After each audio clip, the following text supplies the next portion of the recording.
Hi, everyone. Thank you for joining us at GTC 21. This session is on the impact of AI in healthcare in emerging nations. We have an amazing panel here today, so we just want to jump into it and go around the room and introduce us to our panelists. So we're going to start off with Vincent from Sergo. Vincent, over to you. Hi, everyone. My name is Vincent Huang. I'm the Director of Data Science and AI at Sergo Ventures. We are a nonprofit organization that's looking to bring a precision to solutions that save and improve lives. And I manage the data science and the AI initiative here at our organization. Well, thank you so much for joining us. And I'd like to introduce you to Anisha with the Bill and Melinda Gates Foundation. Anisha, if you could please provide an introduction.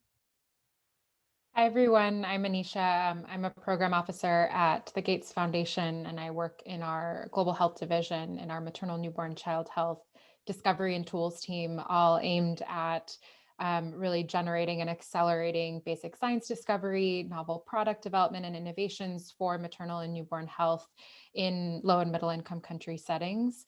Our work really spans across products of all types, drugs, devices, software, digital health, AI, and also really linking that closely with our partners on thinking through service design and how do these integrate within health systems to be able to deliver the most impact to vulnerable moms and babies in low and middle income countries. And in particular, I work closely on our pregnancy risk stratification work, which really aims to bring a precision public health approach to maternal and newborn health.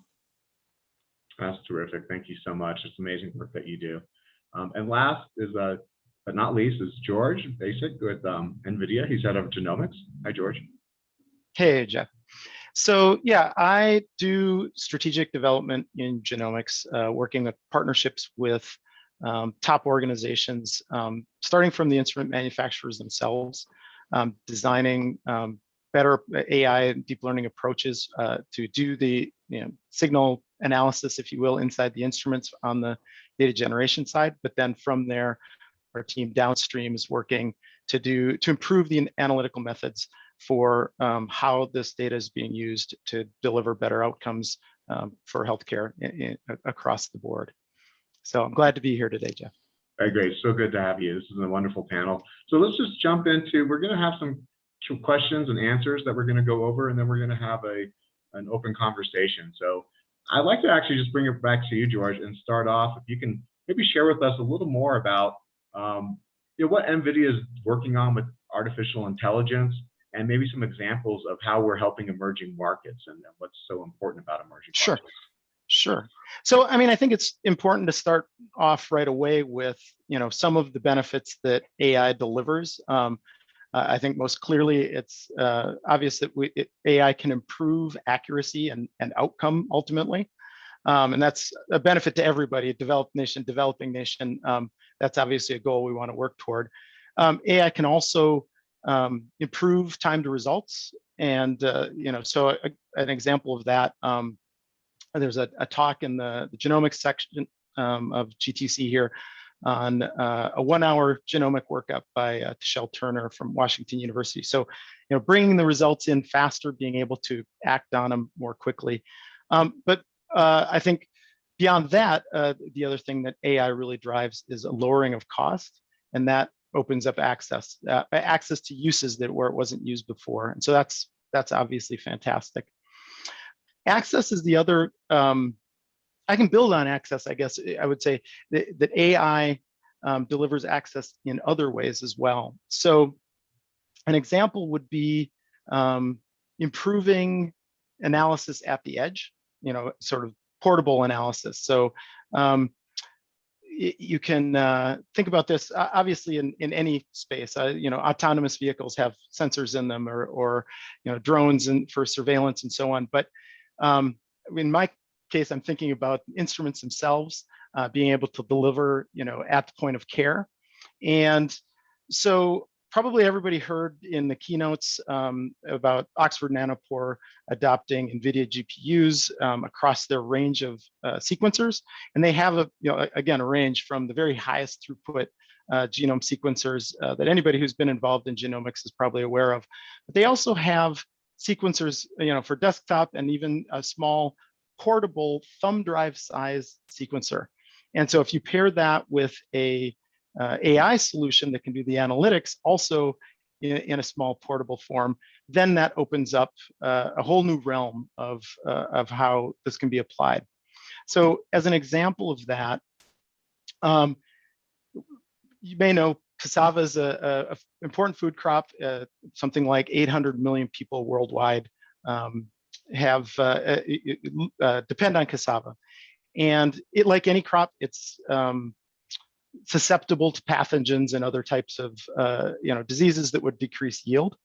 And traditionally, these farmers that are growing the plants, if there's a problem and their field is dying, they would have to maybe take a sample and send it off somewhere to a center, and it might not even be in their country, it might be in another country. By the time that the analysis is done and the results come back, then 6 months could have gone by and it's too late for that particular crop. So with Oxford Nanopore's MinION sequencer and an IT solution based on the NVIDIA Jetson GPU, they were actually able to do sequence and analysis in the field. And in this case, literally in the field, the plant right there, take the sample, sequence it, and get results off the grid. So no connection to internet, no connection to power, but get results right there within a few hours and thus affect the plants. So obviously nutrition is an important basis for public health everywhere. But you can also imagine the extension of this beyond a crop pathogen to other pathogens. So Oxford Nanopore sequencing is used extensively for COVID testing, for surveillance and understanding the spread of some of the new strains that have been appearing. Same technology used for with the Ebola outbreak in Guinea recently to look at that variant and how it was related to previous outbreaks. So a lot of cool opportunities there around this idea of portability and availability. One other example I guess I would give with that, or extension of that, is for people who are interested, they should check out the GTC talk by Miles Benton of ESR in New Zealand. So he talks about their genesis of an international effort around this idea of portable analysis, with easy to source, affordable components to provide this sort of essentially a disruptive power to empower healthcare within those communities. So I think that's an excellent case for people to check out. That's terrific. Thanks for bringing that up. And it's amazing that this technology, whether it's cassava, health of your cassava crop, or if it's health of your child, it's still very relevant. And I'd like to bring it back to Anisha with Gates Foundation. If maybe you could expand on what are the opportunities and impacts for data science and artificial intelligence for clinical decision support? Yeah, this is a great question, and one that increasingly is becoming a very active part of the global health innovation conversation. I think thinking about in low resource context broadly, including those that exist within what we often term as high income countries like the US or the EU, this need for enabling physicians, health workers, health providers with the ability to accurately, rigorously, and consistently triage and stratify risk is important. And it's even more important in low resource contexts where you have a limited set of health system resources overall to distribute amongst your population. And so, not only does this really become a question of how do you give every individual person or patient the care that's right for them and the quality of care, but also a question of how do you ensure that those limited resources are being distributed across a health system at scale in a way that the most vulnerable patients are getting the sufficient care that they need, and we're not also overburdening the health system by by over-referring or not managing that decision support effectively. And this is particularly challenging in the space of pregnancy risk, which is consistently changing over the course of a pregnancy, over the 9 months, which, you get new information about how a pregnancy is evolving over those 9 months. And also burden looks really different across different geographies. So the specific diseases or challenges that face a particular pregnant woman in one context can be drastically different than the broader set of circumstances in another. So you have challenges of really having these broad guidelines like the WHO's guidelines or other clinical guideline setting organizations that aren't always able to address a particular physician's need to quickly and accurately determine whether this woman needs to receive care at a higher level facility. And we know that maternal mortality, for example, is significantly higher in women that are referred late, closer or during their delivery. And so a lot of our work in pregnancy risk stratification as a strategy is, can we bring to bear the opportunities to collect large electronic, high quality, high dimensional data sets, both leveraging existing data, but also collecting new prospective data that is representative of multiple populations of vulnerable women globally. And pair that with the advances that have been made in data science and AI, where there really hasn't been a truly systematic look in a large scale way at pregnancy and trajectories of pregnancy to say what inputs are really the most valuable for a physician to be able to accurately, and particularly a non-specialist physician, right? Not an OB, not a radiologist, who is typically doing the majority of routine antenatal or primary care in low resource settings. What are the inputs that they need? In fact, many of which they're already collecting, but which they either don't have the resources, the skill, the training, or the analytics to be able to accurately and efficiently produce high quality results in terms of, does this woman need to be referred? Does she need care at a different place?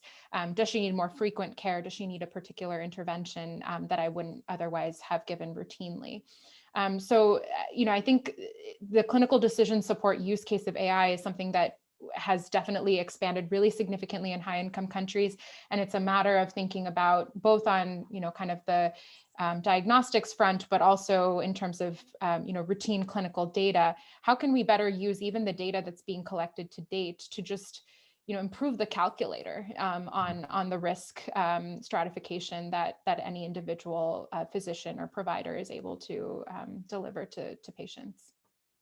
No, thank you. That's really amazing, and it is so important to be able to have decisions locally versus having to depend on outside resources that take precious time. So Vincent, I'd like to round off with if you could provide us a little bit of background about Sergio Ventures, and also your approach to healthcare problems in lower and middle income countries. Yeah, sure. Thanks. So, kind of to follow up with Anisha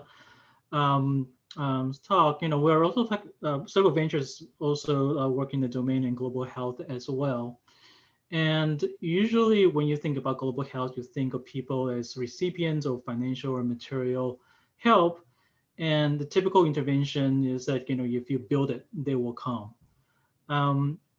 But when you look at kind of that last mile of delivery of care, we have realized that that's not always the case. In fact, there is a huge behavioral piece to it, right? So our approach starts with thinking of people as customers who have a choice about their healthcare. And just because you set up, for example, a distribution system and line up vaccine production doesn't mean everyone's going to take it. And so the key question that Sergio Ventures is trying to answer is really, how can we influence those choices? And at Sergio, we feel like the best way to answer this question is to look at all the tools and ideas that we have, behavioral science, AI, and also data as well, and integrate them in such a way that they can be applied and scaled in the field. Yes, absolutely. So actually, I'd like to go back to Anisha, and if maybe you could tell us a little bit more about novel diagnostics and imaging for maternal health, primary care, and the importance that AI plays in this domain.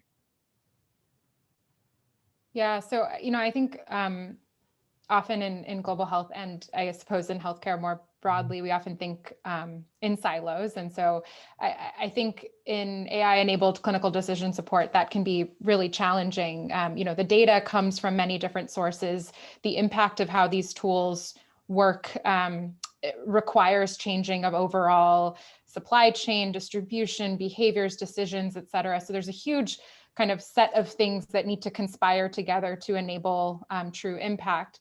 So from a product development perspective, when we're thinking about, how do you enable a midwife or a community health worker with the ability to, with her patient that is in front of her, to be able to quickly and efficiently predict and manage her risk appropriately. That we know already that there are a set of inputs, that go beyond clinical history, socioeconomic or sociodemographic data or symptomatic data that can be incredibly valuable as an input into that risk prediction. Ultrasound is a cornerstone of obstetric care, for example. There's the need, anemia in pregnancy is a huge challenge. And all of these require, in most cases, very specific inputs from specific hardware, right? Diagnostics or imaging.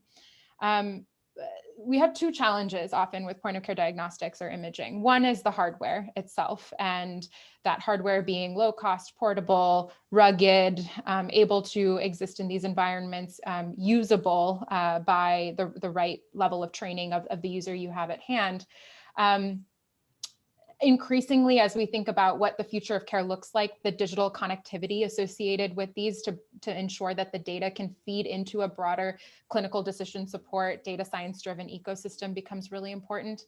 But the other piece is, and this speaks to some of the benefits that George was mentioning on AI, is, how do you make those more usable? How do you make them more accurate in the hands of non-specialist users?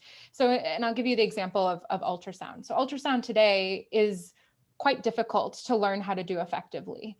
It requires a pretty significant amount of training even today, even with many of the advances that AI-enabled advances that have we have available on high-end, CART ultrasound machines. In particular, there's two aspects of that: image acquisition and image interpretation. So finding the right plane of the image that you're looking for the feature that you're looking for of the fetus, as well as actually interpreting what you're seeing, making the measurements, understanding the diagnoses that might be presenting in front of you. And so, and to date, we have, and this is a great way in which designing for some of the global health use cases can actually be more helpful even broadly, is that a lot of the formulas to date, take gestational age, for example, dating a pregnancy.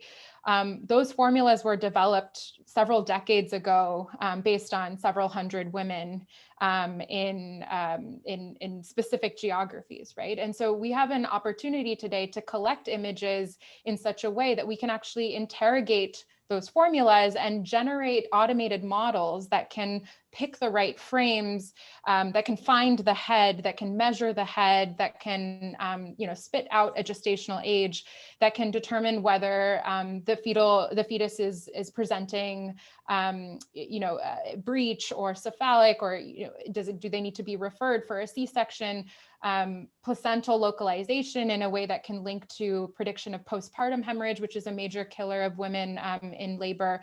So, for us, thinking about hardware increasingly on the market, we see, every year another new point of care ultrasound hardware that's on the market. But alongside that, to truly make that accessible at scale in a way that, every midwife across a country, across sub-Saharan Africa could actually use that effectively and accurately, and you wouldn't, risk misuse or incorrect use, really requires that automation at the level of, ensuring that you found the right image and interpreted the right features to make sure that you have the right diagnosis at hand.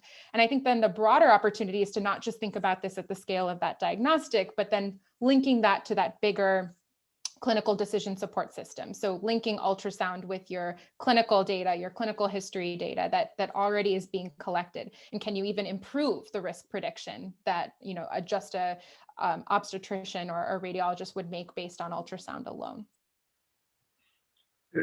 Thank you so much. And it's so important, really, applying AI to imaging, equipment, diagnostics. I'd like to bring it back to George. If perhaps maybe you could expand more on our Clara platform, our healthcare platform for imaging, and how we could really bring AI to really improve the capacity of existing equipment that's already in place in many emerging markets. Yeah, thanks, Jeff. So I guess you referred to Clara, so to sort of set the groundwork, I'll explain what that is to everyone. NVIDIA has been working obviously in AI for some time and helping different organizations to bring forth these types of, say, in the example that you talked about in natal care, some kind of ultrasound imaging and an AI around that. So I think Anisha's example is really good. The core functionalities, let's say, of that type of medical imaging analysis, to train these types of models and deploy them, a lot of the core pieces of that are reusable across a number of different cases. And so we've taken our learnings from working with a number of different organizations and created this platform. And I should say that the Clara platform now has really grown across healthcare.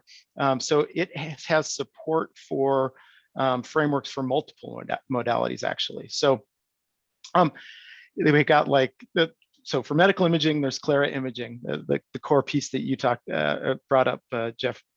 But we also have for genomics, Clara Parabricks. For drug discovery, there's Clara Discovery. And for smart hospitals and instrumentation, there's a Clara Guardian.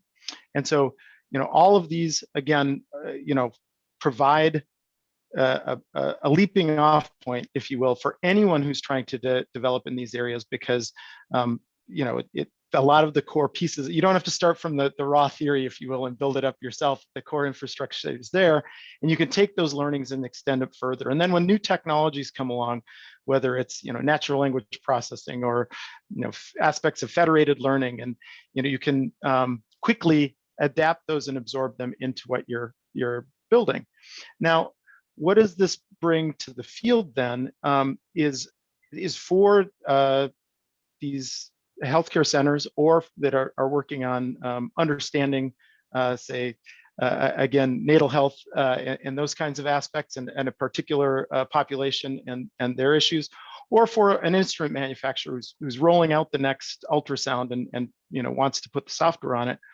This platform helps you to have what I would call a software-defined instrument, where you can have obviously the function of the instrument that goes out, but on top of that, you can have the ability to measure the cranial size or whatever those features are, that is software defined, that you can add on as a feature even after the instrument has gone out into the field. So you can deliver and enable new functionality to those people wherever they are delivering care. So, and Clara can help with all of that. That's great. And software-defined instruments, right, where they just becoming better and better as the life cycle. That's an amazing thing to bring to the world. Vincent, I'd like to bring it back to Sergio, and if you could tell us a little bit more about how Sergio deploys artificial intelligence, machine learning to address healthcare and social problems. Yeah, thanks. So I think there's when we talk about AI and machine learning tools, there's really a wide variety of things, right? So I think when we talk about just AI and machine tools, we kind of have to think about like what kind of problem we're trying to solve and what kind of tools are we trying to apply. And one thing that we're particularly excited about at Sergio is this area called causal AI. You don't hear much about it, but we're hoping to change that.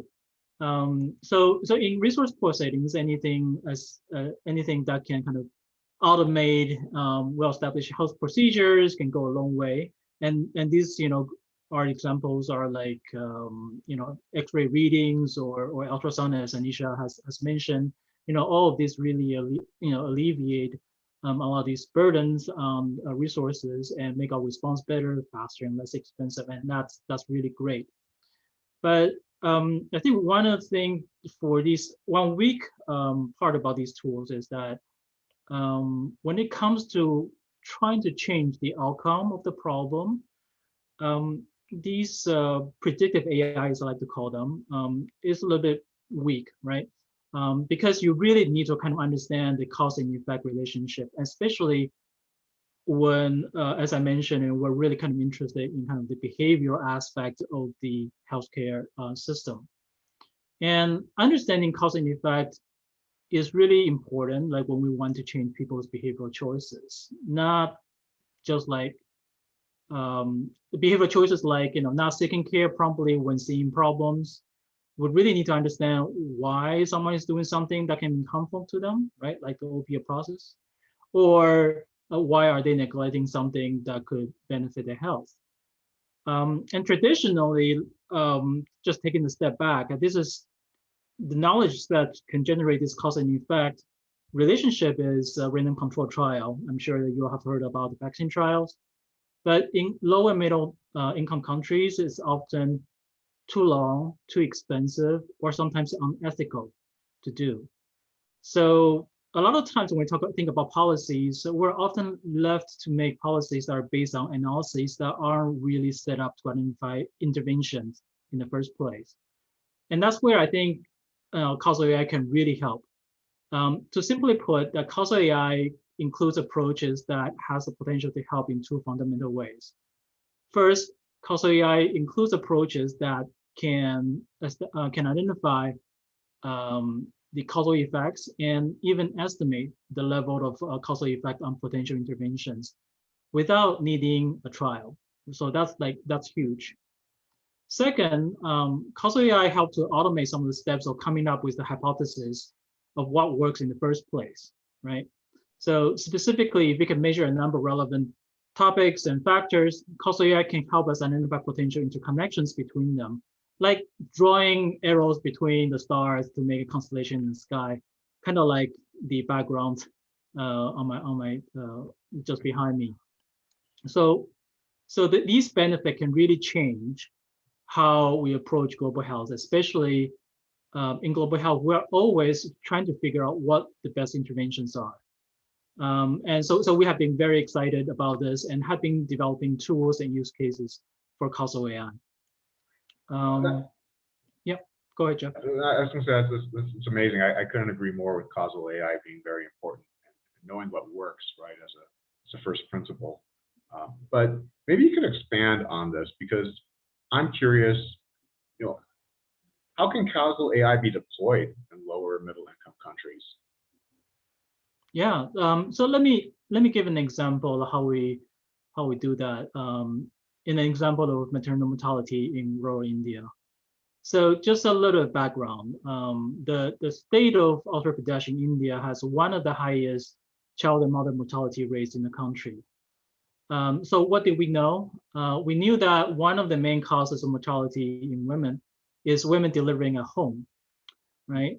Despite several years of efforts, including providing financial incentives and also getting the community health worker called ASHAs in there to really trying to ramp up delivering babies at hospital.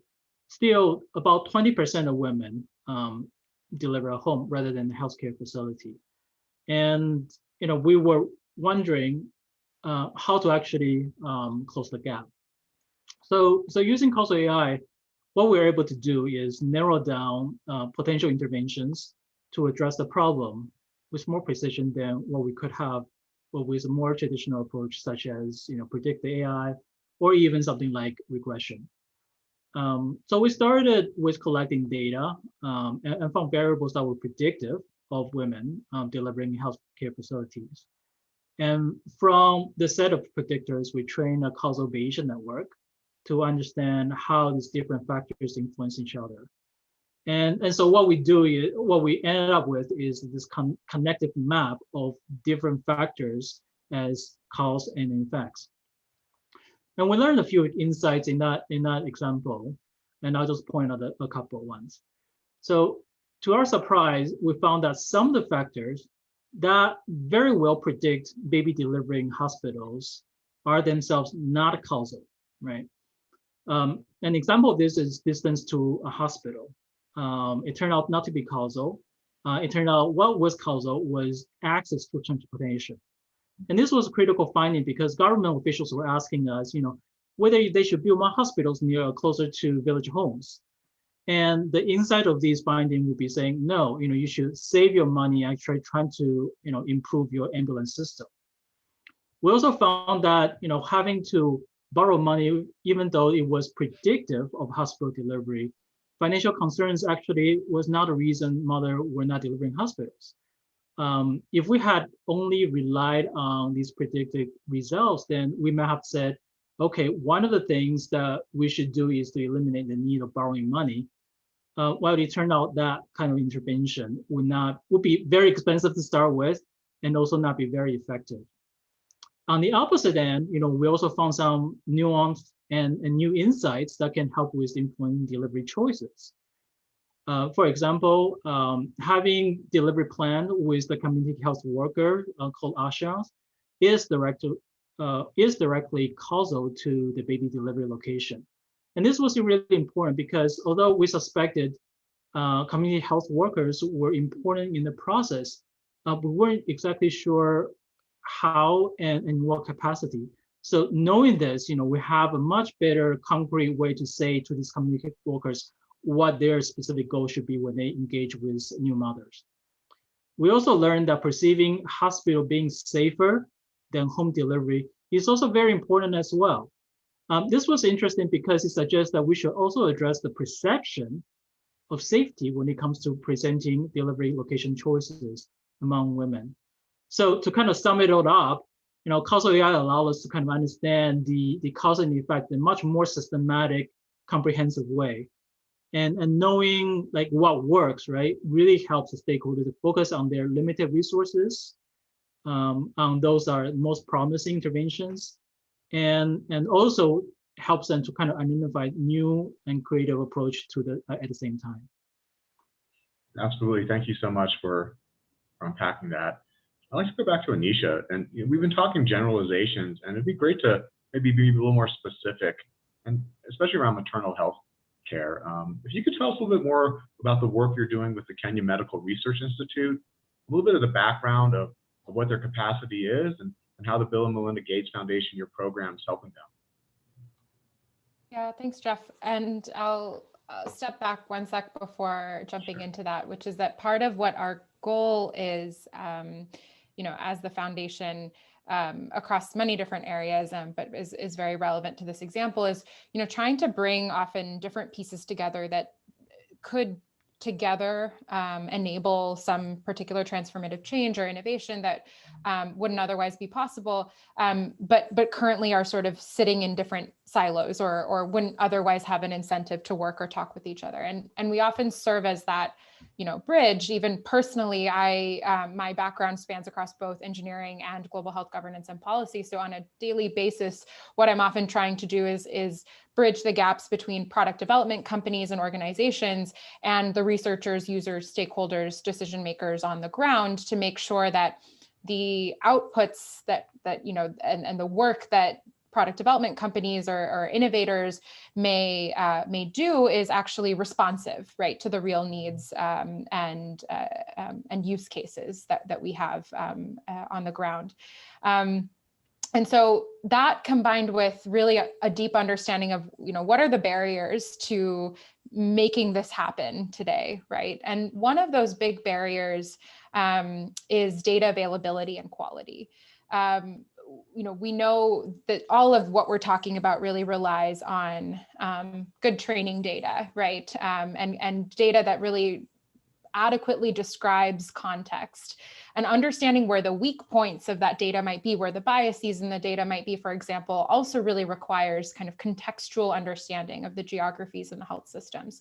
So this cannot be done, entirely in a US-based, organization or even outside of the region in which these tools ultimately need to go to bring value. And so part of what the approach has been is to really build up local capacity. And we've funded in the foundation a collective of sites called the Antenatal and Postnatal Care Research Collective, or ARC, which is really entirely dedicated toward building more of this capacity within research sites in low and middle income countries across sub-Saharan Africa and South Asia. And one of those sites is based in Kenya in collaboration with the Kisumu County Ministry of Health and the Kenya Medical Research Institute, as well as CDC based in Western Kenya.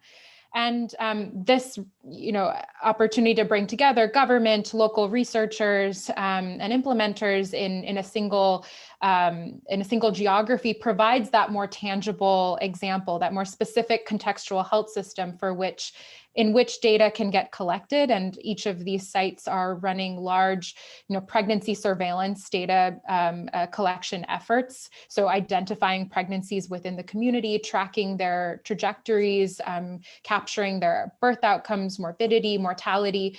And even that in and of itself is pretty significant, because we don't actually have really granular, high quality data sets at significant scale to even let us know what is the real burden, right, of some of these risk factors or these outcomes.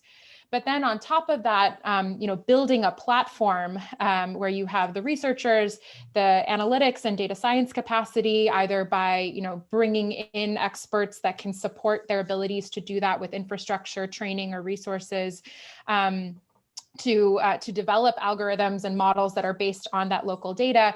But then that also serves as a really great research platform to, once the tools are actually developed, to then actually generate the evidence, right? That a Ministry of Health can use then to make decisions of, within my context, this is what actually works and this is why it works, and can run rigorous research trials that then have that straight line to decision makers and stakeholders who ultimately at the end of the day have to determine which of these interventions will get deployed.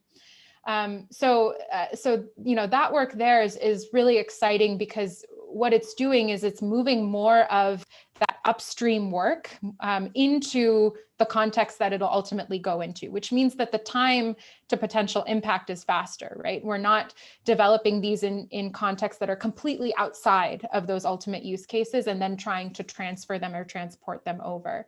And so from our perspective, working with partners on the ground who have the expertise of what their health systems look like, have that line of sight towards scale, can also have the research capacity to collect high quality ultrasound images, diagnose various types of risks and morbidities and other outcomes, is of incredible value. And I think then bridging that towards what product development companies need to do, which use cases they need to design for, being able to quickly iterate and prototype with real users, something that we often take for granted with hospital systems in the US and companies based in the US. These investments can help bridge that gap. Mm-hmm. So something that's interesting is the way startups help really bring new technology to the market. At NVIDIA, we have a program called Inception, and these are really in all domains, and I think we have over 1,500 Inception currently right now.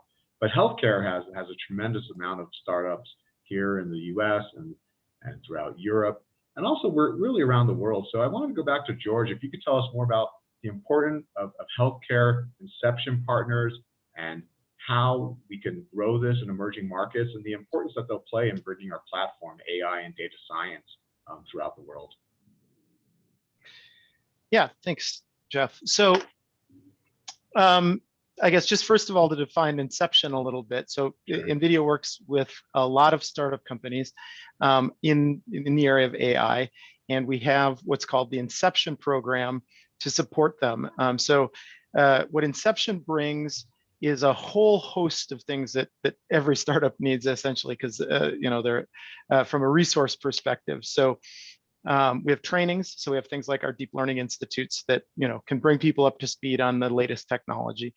We've got provide discounts, so access to GPUs and GPU technology at a more affordable cost that's appropriate to startups.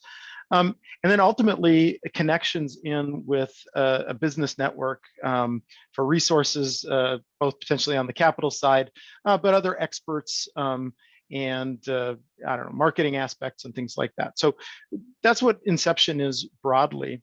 But we've been focusing lately in not only in healthcare, we have a good healthcare focus, as you brought up, but also on emerging markets. I think Anisha talked about the idea of having the need for local expertise and working with local data, to get to a sort of a local truth, if you want. So the Inception program has been focusing on emerging markets. We currently have several hundred startups as members that are from developing countries. And so doing all kinds of cool things. Obviously, startups are known for seeing a problem, and the local startups see a local problem and can help focus resources on it. At GTC, we have an emerging markets pavilion, and that's where a lot of these startups are presenting and talking about what they're working on. So I'd encourage anybody who's interested in this to see that part of GTC. But just to think of a couple examples, if I can, there's a company called Acrod, I think it is, that's doing deep learning for radiology, and they're trying to deliver not only more accurate, but more affordable radiology throughout Africa, for instance. And talked about crops earlier and crop yield. There's AirSmart, who's focused on helping farmers in developing countries to increase their crop yields. There's algorithm, who's developing an app, I guess, for identifying skin disease detection, let's call it, and that they're focused again on the Middle East and North Africa. So there's a couple examples that I had off the top of my head, but again, there's hundreds of members in Inception from developing countries, and so lots of goodness there, and everyone should check out the Emerging Markets Pavilion. Thanks, George. And it's so important. There's room for so many more. I hope everyone does check it out. And there's room to get in the game, really anywhere in the world now to work with NVIDIA and bringing our AI and data science platform. I'd like to take it back to Vincent. If you could tell us a little bit more of what's on the horizon for Sergio Ventures, and also, what are you looking to do to implement these approaches in the future? Yeah. So causal AI is an up-and-coming area that has really come into the spotlight in the academic field in the last few years. We've done a lot of work to try to bring it into real-world practice by developing software, by coming up with use cases that kind of demonstrates the values and the know-hows. But I think there's still quite a bit of work that we need to do as kind of a community, right? So first, I think we need to make something like causal AI or AI in general accessible to all. There are definitely lots and lots of opportunity and prospective uses, but they are either unaware of causal AI or can be intimidated by it, right? So how to actually make it more easily accessible and understandable to the people who really can benefit the most from these tools. And from a kind of maybe a startup perspective, is like we really need to kind of hasten our step in kind of moving this out of every tower, right? So hardware and software needs to come out of the labs for specialized use cases into more practical applications. So I think the more use cases that we can demonstrate and actually kind of build this knowledge bank of how to do these things in real world, because there's always going to be surprises when you apply these AI tools, and how do you actually combat those scenarios. I think that's really when you not just going to scale it up, you're going to like having the exposed usage on these tools. And lastly, just coming back to Anisha's point, is that there's actually a lot of data that are being collected, and a lot of localized data that are being collected. But I think with AI and with causal AI specifically, we really need to think about what are we going to do with data, right? Because a lot of these data are kind of collected with specific type of analysis in mind. So they're not really fit, may not really great for all sort of analysis or AI. So how do we actually anticipate usage of these data? I think is really important. And also that because there's so many data sets that are out there, wouldn't it be great if they can all be connected, right? So you have like the census data, you have the behavioral data, you have survey data, and you have maybe the genomics and so on. And I think that's really going to be the key challenge for this century, I feel, is how do you actually making the connection between the dots.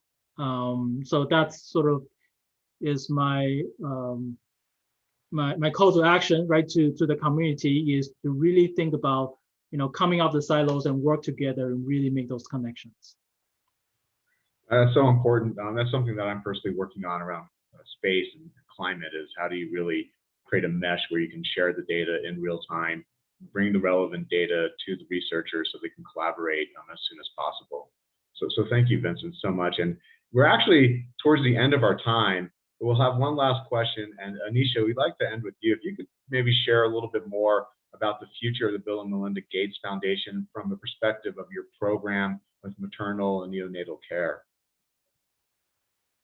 Yeah, that's a great question. I mean, I think a lot of the specific examples that I shared today they replicate, across various areas of work that many of my colleagues are working on, whether it's, better understanding the maternal microbiome as a driver of, adverse birth outcomes, or thinking about once you are in a facility to deliver, what are the critical pieces of care and innovations required to ensure that preterm babies or high-risk babies are taken care of appropriately. So I think each of these this sort of pipeline of questions, I think, becomes relevant across the board, and most of what we're doing is really trying to understand the context, the information, bring forth the data so that we can galvanize the right actors, whether across private sector, public sector, nonprofit, et cetera, global organizations to work together to solve those challenges. I would say a couple of things that are really important, kind of top to mind. One, I've mentioned a little bit already, but really moving toward more of that engagement and building of local capacity. So often in the global health and philanthropic space, we think really short term. We think about 1 to 2 year timelines for projects that will solve decades or hundreds of years of inequity that has built up over time. And so how can we ensure that through these investments that we're making, it's not only about quick data generation, it's not only about quick data management systems, but also longer term infrastructure and data science resources and capacity to actually then use that data, right, themselves to support decision making at that individual clinical decision support example, but also at the public health or system level, which Vincent referred to as well. So that's one piece, and I think related to that becomes a second piece, which is thinking more about the business models and sustainability of AI and data science products or innovations in low and middle income countries. I think there's still a lot of work to be done here globally to figure out how to make these products sustainable from a market perspective and affordable and accessible to the right populations. We talked a lot about individual technologies over the course of this call, but it's also really important that these all come together in that business model. And the same Kenya team partners that I was speaking of during COVID, they built up with the support of a local tech startup called Clara Health, a model of care and piloting in a couple of sub-counties, which really pushes forward a lot of the goals of pregnancy risk stratification, moving care more downward in the health system toward primary care, community care, remote patient monitoring, digitizing data, a lot of the things which we've been talking about for a long time, but became particularly acute during COVID and really demonstrated,